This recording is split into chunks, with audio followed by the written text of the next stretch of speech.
तर आता बातमी आहे अरविंद केजरीवालांसंदर्भातली। दिल्लीचे मुख्यमंत्री अरविंद केजरीवालांची सुप्रीम कोर्टात याचिका दाखल करण्यात आली आहे। 7 दिवस जामीन वाढवून द्या अशी मागणी याचिकेतून केजरीवालांनी केली आहे। मेडिकल टेस्टसाठी अजून 7 दिवस जामीन देण्याचा याचिकेत उल्लेख करण्यात आलाय। केजरीवालांना 2 जूनला पुन्हा तिहारमध्ये हजर राहावं लागणार आहे। आपले प्रतिनिधी संदीप राजघोळकर सध्या आपल्या सोबत आहे। संदीप, यापूर्वी अरविंद केजरीवालांना अंतरिम जामीन मंजूर करण्यात आला होता लोकसभा निवडणुकीच्या पार्श्वभूमीवर। आता त्यांना जामीन मिळणार आहे का?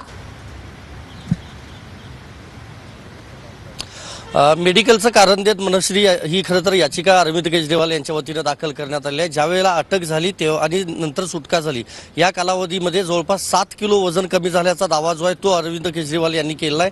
आणि पीईटी असेल किंवा सिटी स्कॅन असेल त्याच्या ज्या टेस्ट आहेत त्या मला करायच्या आहेत आणि त्यामुळे 7 दिवसांचा कालावधी जो आहे तो वाढवून द्यावा अशी मागणी या याचिकेतनं केली आहे। त्याचसोबतच 33 पानांचं एक रिटर्न सबमिशन देखील केजरीवाल यांनी सुप्रीम कोर्टामध्ये केलं आहे। त्यामध्ये त्यांनी म्हटलं की ईडीला मला अटक करण्याचा कुठलाही अधिकार नाही, त्यांच्याकडे ठोस पुरावे नाहीत, त्याबाबत देखील ईडीला सुप्रीम कोर्टानं निर्देश द्यावेत असंही त्या रिटर्न सबमिशनमध्ये म्हणण्यात आलेलं आहे। मॅक्स हॉस्पिटलचे डॉक्टर कदाचित आज किंवा उद्या त्यांच्या त्या मेडिकलच्या सगळ्या ज्या टेस्ट आहेत त्या करू शकतात आणि त्याबाबतचे रिपोर्ट सादर करू शकतात। मग पुढच्या टेस्टसाठी ही 7 दिवसांची जो जामीन आहे, अंतरिम जामीन वाढवून देण्याची मागणी ती सुप्रीम कोर्ट मान्य करते का हे बघावं लागेल।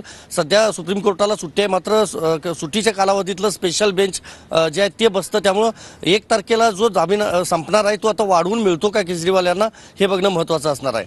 नक्कीच, त्याच्यामुळे दिल्लीचे मुख्यमंत्री अरविंद केजरीवालांची सुप्रीम कोर्टात याचिका दाखल करण्यात आली आहे। 7 दिवस जामीन वाढवून द्या अशी मागणी त्यांनी याचिकेतून केली आहे। त्यामुळे 7 दिवसांचा अधिक जामीन त्यांना मंजूर होतोय का हे बघणं अतिशय महत्त्वाचं आहे।